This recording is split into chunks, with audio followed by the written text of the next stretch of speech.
Hello students, आज के इस वीडियो लेक्चर में हम महाराष्ट्र बोर्ड ने जो क्वेश्चन बैंक प्रोवाइड किया है 12th स्टैंडर्ड इकोनॉमिक्स की, तो इसका सॉल्यूशन मैं आपको इस वीडियो में प्रोवाइड करने वाली हूँ। तो इसका एक्सप्लेनेशन स्टार्ट करने से पहले मैं आपसे रिक्वेस्ट करूंगी कि अगर अभी तक आपने चैनल को सब्सक्राइब नहीं किया है तो जल्दी से चैनल को सब्सक्राइब कर बेल आइकन बटन को प्रेस कीजिए ताकि आपको ऐसे ही लेटेस्ट वीडियो के नोटिफिकेशंस मिलते रहे।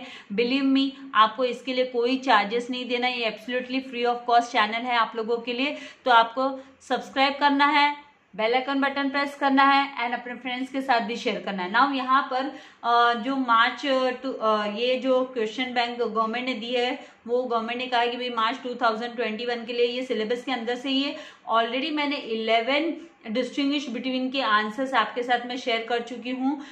इससे प्रीवियस जो वीडियो था उसमें शेयर कर चुकी हूँ। तो हम लोग आज के मतलब इस वीडियो में हम 10 मोर डिस्टिंग्विश बिटवीन कवर अप करने वाले हैं। टोटल 31 डिस्टिंग्विश बिटवीन बोर्ड ने दिए हैं, तो उसमें से 11 डिस्टिंग्विश बिटवीन कवर अप कर चुकी हूँ। आज ये 12th वन है। तो यहाँ पर perfectly elastic demand and perfectly inelastic demand के बारे में डिस्टिंग्विश बिटवीन बोला है आपको करने के लिए। तो आपको सबसे पहले, जैसे मैं आपसे पहले भी बोल रही हूँ कि आपको मीनिंग लिखना मस्ट है, सबसे पहले आपको मीनिंग लिखना है। तो यहाँ पर मीनिंग में हम लिखेंगे कि परफेक्टली इलास्टिक डिमांड के मीनिंग में लिखेंगे कि when small or zero change, आप बोल सकते हो स्लाइट और जीरो चेंज भी बोल सकते हो, small or zero change, when a small or zero change in the price brings an infinite change लेकर आता है। जब क्वांटिटी डिमांडेड में इन्फिनाइट चेंज मतलब अनलिमिटेड इन्फिनाइट चेंज लेकर आता है, डिमांड उसकी सडनली बढ़ जाती है एकदम, तो उसे परफेक्टली इलास्टिक डिमांड कहते हैं। Then perfectly inelastic demand क्या है? तो when a change in price has no effect on quantity demanded, quantity demanded पे कोई भी इफेक्ट नहीं होता है, तो उसे हम डिमांडेड ऑफ अ कमोडिटी, तो उसे हम परफेक्टली इन इलास्टिक डिमांड कहते हैं। तो ये जो है यहाँ पर जो आप लोगों को यहाँ पर लेसन रीडिंग अच्छे से करनी है, डायग्राम्स को स्टडी करना, तो ऑटोमेटिकली कॉन्सेप्ट्स भी आपको क्लियर होते जाएंगे, एग्जांपल्स के साथ पढ़ना है। नाउ यहाँ पर सेकंड जो डिस्टिंग्विश पॉइंट है वो है कि द न्यूमेरिकल वैल्यू जो है, numerical value of perfectly elastic demand is infinite. तो जो इसकी न्यूमेरिकल वैल्यू जो होती है वो इन्फिनाइट होती है। तो ईडी यहाँ पर जो इलास्टिसिटी ऑफ डिमांड है ईडी, वो इन्फिनाइट होता है। तो यहाँ पर इन्फिनाइट का मैंने यहाँ पर ED is equal to infinite का सिंबल मैंने लिखना भूल गई हूँ, तो आप लोग वो भी लिख लीजिएगा। एंड सेकेंड, यहाँ पर the numerical value of perfectly inelastic demand जो है वो जीरो होती है, that is ED is equal to zero. तो हम उसको ED is equal to zero बोलेंगे। अगर आपको थर्ड पॉइंट लिखना है, वैसे तो 2 पॉइंट्स मैंडेटरी है, पहला मीनिंग और दूसरा कोई भी डिफरेंस लिख सकते हो आप, लेकिन डिफरेंस होना चाहिए। अभी अगर थर्ड पॉइंट आपको अगर डायग्राम बनाकर प्रेजेंट करना है एक्स्ट्रा में, या फिर सेकंड पॉइंट में भी अगर आपको डायग्राम बनाना हो तो आप वैसे डायग्राम भी बना सकते हैं। एंड थर्ड पॉइंट, यहाँ पर the demand is a horizontal line होती है। यहाँ पर जो डिमांड कब है परफेक्टली इलास्टिक डिमांड में, वो हॉरिजॉन्टल लाइन होती है पैरेलल टू एक्स एक्सिस, जो कि पैरेलल है एक्स एक्सिस के। तो फिगर 3.11 में आप ये नोटिस करोगे। Now the demand curve is a vertical, यहाँ पर जो डिमांड कर्व है वो वर्टिकल पैरेलल लाइन होता है। वर्टिकल पैरेलल लाइन मतलब सीधी रेखा, आपको स्टैंडिंग, आपको वहां पर है ना स्टैंडिंग लाइन है वो दिखाई देगी।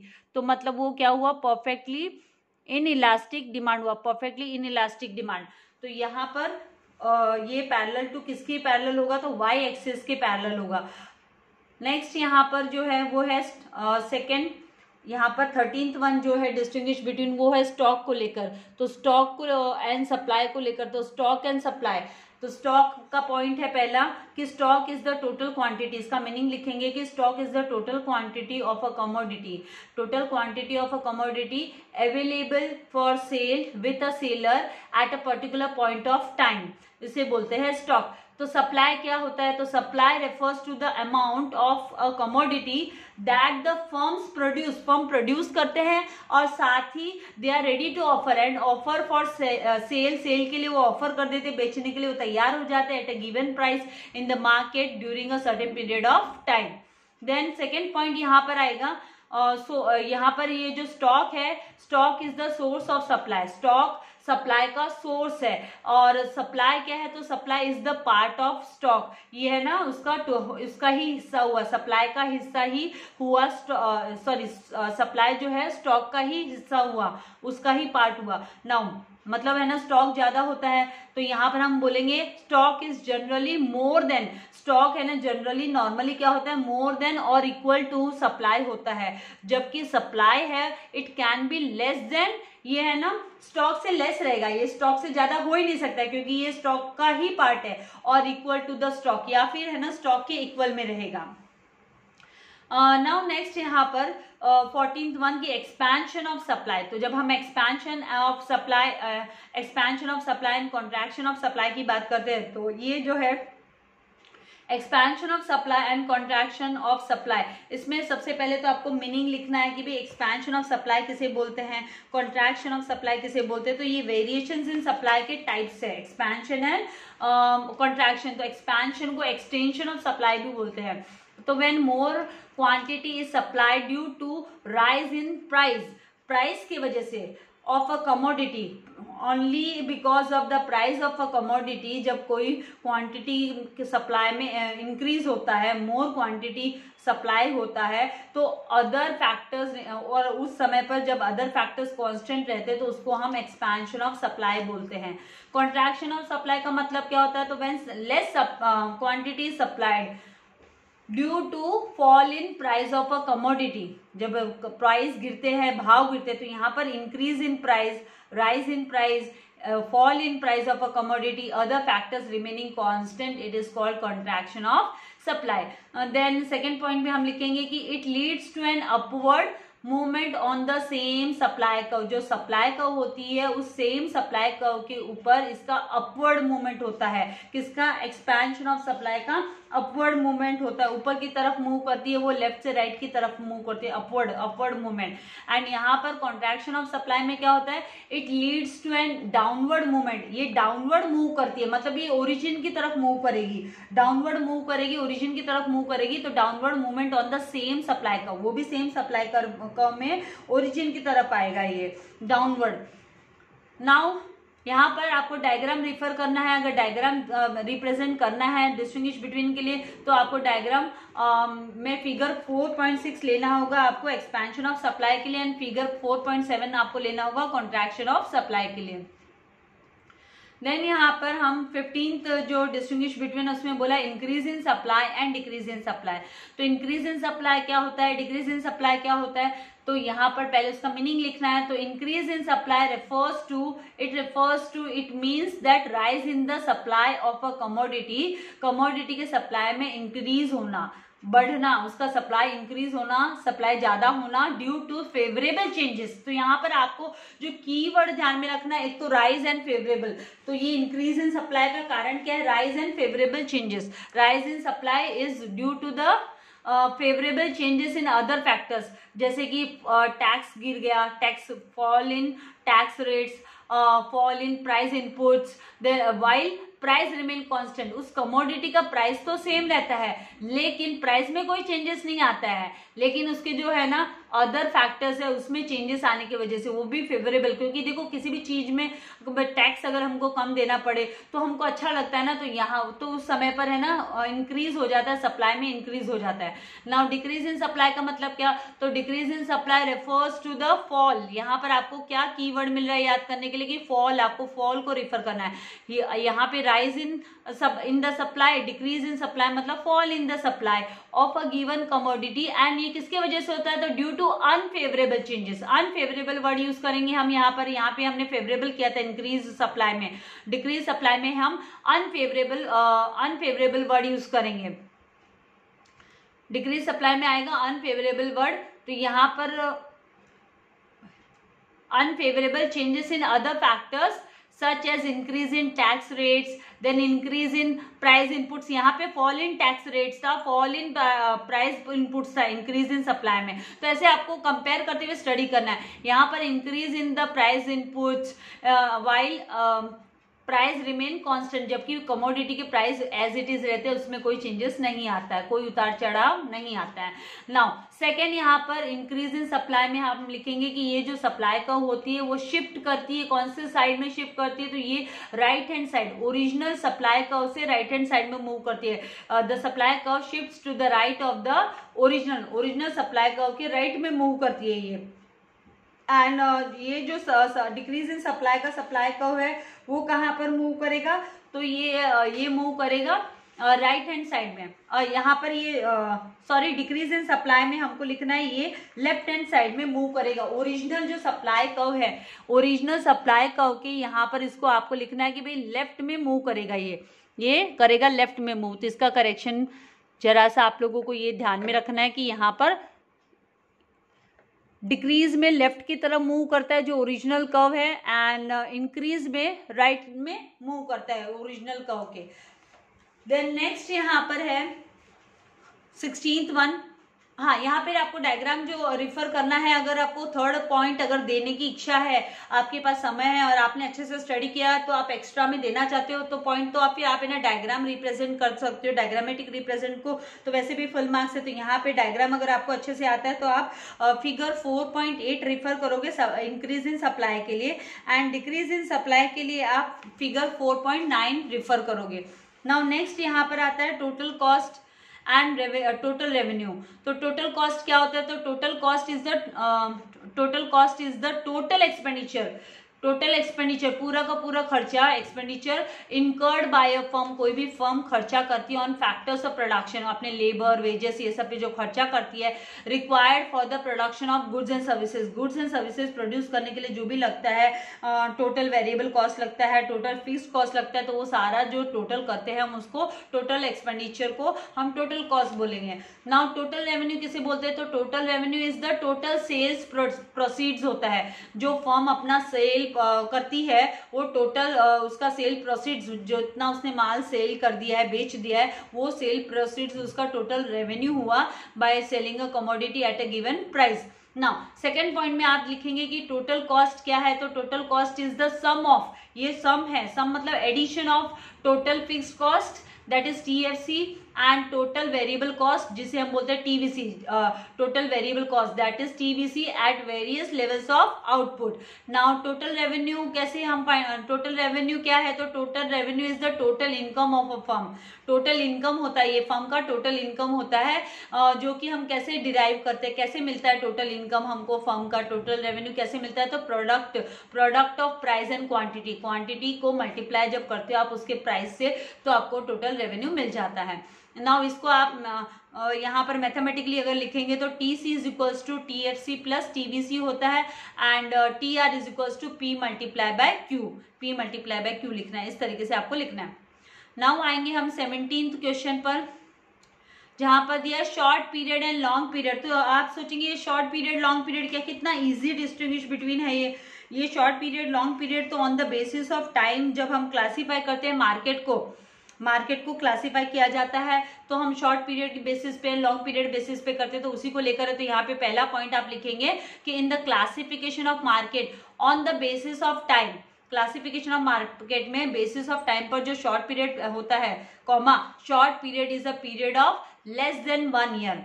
नाउ यहाँ पे लॉन्ग पीरियड में क्या लिखेंगे, ये भी है ना टाइप है ना, क्लासिफाइड है ना on the basis of market, ये on the basis of time, ये वाला मार्केट ही है ना लॉन्ग पीरियड मार्केट। तो यहाँ पर in the classification of market on the basis of time, long period is for few years, कुछ ज्यादा समय के लिए होता है, ये लेस देन 1 ईयर का नहीं, फॉर फ्यू ईयर्स, और जनरली हम इसे अप टू 5 ईयर्स का बोलते हैं कि भाई 5 साल तक का जो पीरियड होता है उसको लॉन्ग पीरियड बोलते हैं। नाउ सेकेंड पॉइंट में हम क्या लिखेंगे, इन दिस पीरियड मतलब in short period, in this period firms can only make adjustments, वो लोग अगर कोई एडजस्टमेंट्स करना है तो वो खाली एडजस्टमेंट्स कर सकते हैं उनके इनपुट्स में ही वो एडजस्टमेंट कर सकते हैं। In the inputs like labour हुआ, increase the supply of goods, वो गुड्स का सप्लाई इंक्रीज करेंगे, सर्विसेज का सप्लाई इंक्रीज करेंगे। शॉर्ट पीरियड में वो उनके हाथ में इतना ही कंट्रोल होता है एडजस्ट करने के लिए।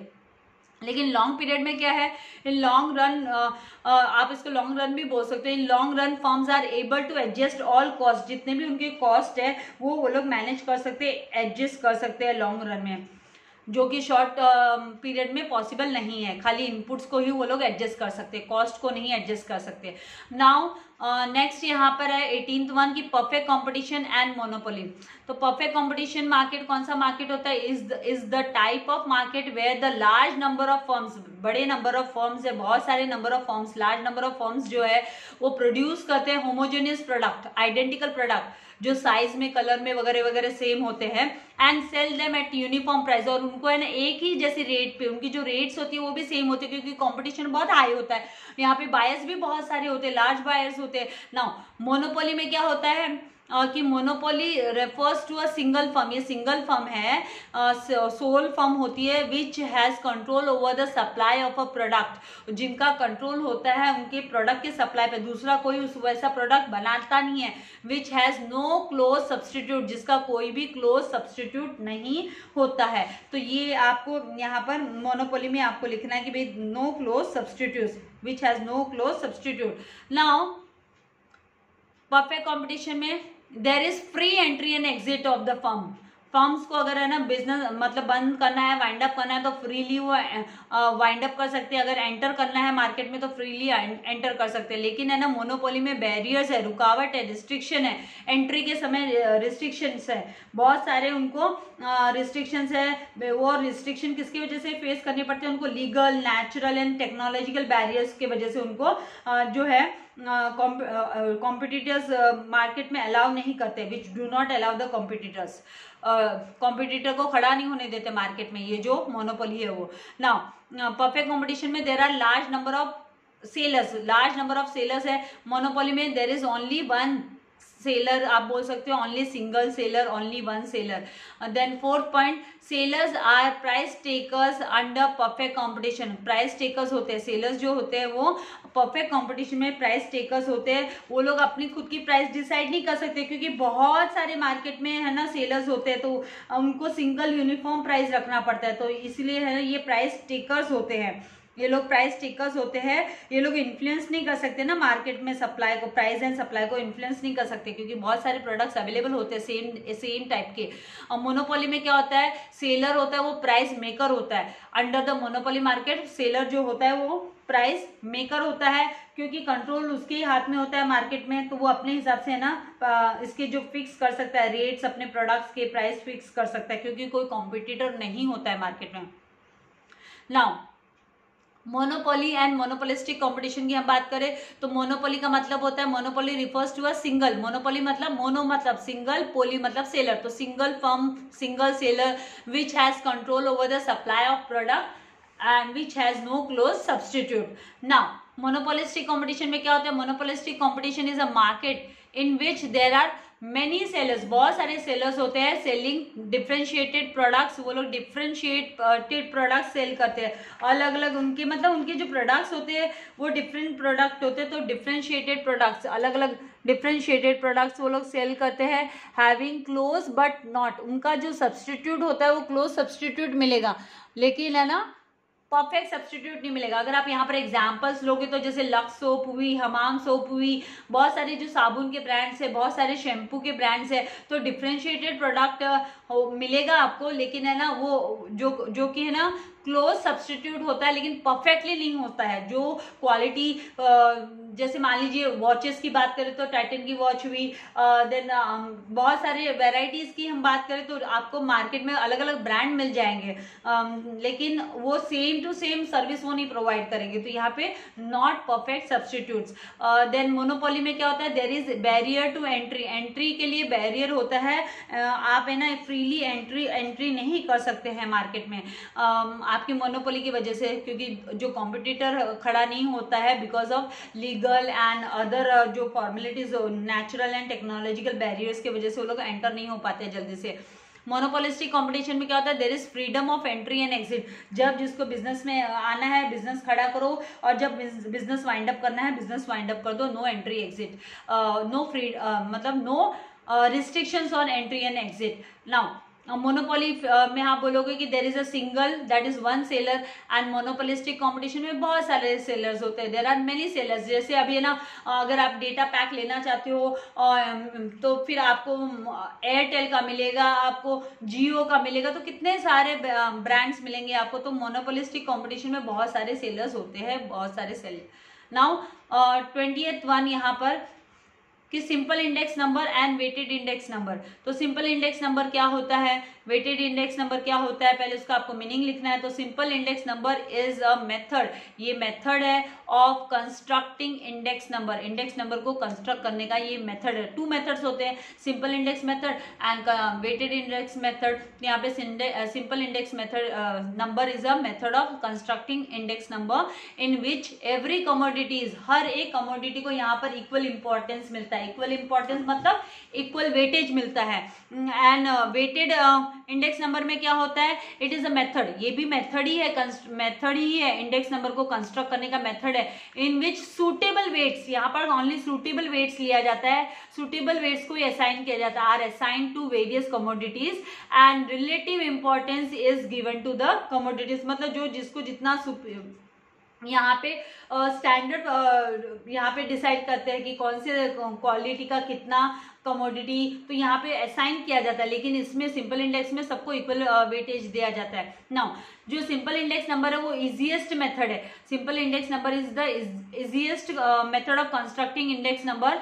एंड वेटेड जो इंडेक्स नंबर है इट इज रिलेटिवली कॉम्प्लेक्स होता है as compare to simple index number. Simple index number के कंपेयर में ये डिफिकल्ट होता है, कॉम्प्लेक्स होता है। देन थर्ड पॉइंट में हम इसका डिस्टिंग्विश बिटवीन में लिख सकते हैं कि this method can be apply, ये मेथड कहाँ कहाँ पे हम अप्लाई कर सकते हैं टू डिटरमाइन, किस किस को डिटरमाइन करने के लिए हम इसको यूज कर सकते हैं। तो हम प्राइस इंडेक्स नंबर के लिए यूज कर सकते हैं, ये वाला जो सिंपल इंडेक्स मेथड है। क्वांटिटी इंडेक्स नंबर के लिए यूज कर सकते हैं, वैल्यू इंडेक्स नंबर के लिए ये मेथड यूज कर सकते हैं। नाउ ये जो वेटेड इंडेक्स मेथड है वो किसके लिए हम डिटरमाइन कर सकते हैं, किसमें यूज कर सकते हैं, तो वो हम प्राइस इंडेक्स नंबर के लिए यूज कर सकते हैं and special purpose index number में। अभी यहाँ पर आप है ना प्राइस इंडेक्स है ना लिखकर छोड़ दोगे तो नहीं चलेगा, वो बात याद रखना है। यहाँ पे एग्जांपल इसीलिए दिया है कि देखो तीन यहाँ पर अलग अलग तीन नंबर्स के लिए, इंडेक्स नंबर्स के लिए इस मेथड को यूज कर सकते हैं। तो तीन मैंने यहाँ पर दिया हुआ है आपको एग्जाम्पल में, तो यहाँ पे दो एटलीस्ट होना चाहिए, क्योंकि ये तभी डिफरेंस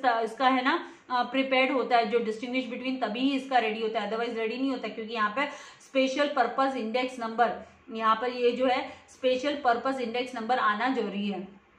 आई होप आपको यहाँ तक समझ में आ गया। अभी वन मोर हम सॉल्व करेंगे जो कि है 21। तो 21 में हमको price index number and quantity index number का डिफरेंस। तो प्राइस इंडेक्स नंबर कौन सा होता है, तो price index number and quantity index number. तो प्राइस इंडेक्स नंबर का मतलब होता है it measures general changes in the price of a goods के प्राइस में जो जनरल चेंजेस है उसको मेजर करता है। क्वांटिटी इंडेक्स नंबर क्या करता है, तो quantity index number measures changes in the level of output or physical volume of production in economy में फिजिकल वॉल्यूम को, फिजिकल एंड आउटपुट, जो फिजिकल वॉल्यूम होता है, आउटपुट होता है प्रोडक्शन का, उसको मेजर करता है। जैसे एग्रीकल्चरल प्रोडक्ट्स हुए, अगर किसी फर्म ने प्रोड्यूस किए हैं प्रोडक्ट्स तो उसका मेजर करना है, तो क्वांटिटी इंडेक्स नंबर को यूज करते हैं। नाउ प्राइस इंडेक्स है ये कंपेयर करता है लेवल्स ऑफ प्राइसेस को between two different time periods, दो अलग अलग टाइम पीरियड में जो लेवल्स है प्राइसेस के उसको ये स्टडी करता है, कंपेयर करता है।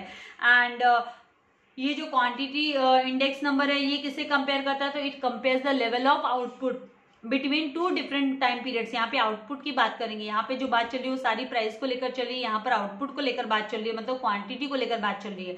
अभी लास्ट आप थर्ड पॉइंट, आपको अगर ये पॉइंट देना है तो आप ये पॉइंट लिख सकते हैं। अगर आपको दो ही पॉइंट याद है तो 1 और 2, पहला आपको मीनिंग याद है, मीनिंग तो लिखना ही होगा, आपको मीनिंग तो याद होना ही चाहिए। और सेकंड आप अपना फॉर्मूला भी लिख के दे सकते हैं कि P01 is equal to sigma P1 upon sigma P0 multiply by 100 होता है प्राइस इंडेक्स नंबर को, मतलब प्राइस इंडेक्स को हम कैलकुलेट करने के लिए यूज करते हैं, जो मेथड फॉर्मूला जो यूज करते हैं। एंड क्वांटिटी इंडेक्स नंबर को फाइंड आउट करने के लिए जो मेथड हम यूज करते हैं, यहाँ पर फॉर्मूला जो यूज करते हैं वो Q01 is equal to sigma Q1 upon sigma Q0 multiply by 100। तो आई होप यहाँ तक आपको कॉन्सेप्ट अच्छे से क्लियर हो गए हैं। नेक्स्ट वीडियो लेक्चर में मैं जो रिमेनिंग डिस्टिंग्विश बिटवीन है उसका वीडियो आप लोगों के लिए अपलोड करूंगी, तो आपको ये स्टडी कर लेना। जितना भी आपको कंटेंट प्रोवाइड किया है मैंने ओसी के एसपी के भी नोट्स है ना प्रोवाइड किए हैं, उसके भी क्वेश्चन बैंक सॉल्व की है मैंने और आपको प्रोवाइड किया है। तो आपने अगर वो वीडियोस अभी तक नहीं देखे हैं तो वो वीडियोस को भी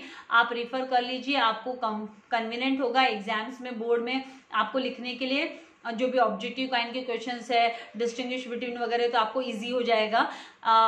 लाइक करना एंड शेयर करना नहीं भूलना है। Thank you very much. God bless you all dear students.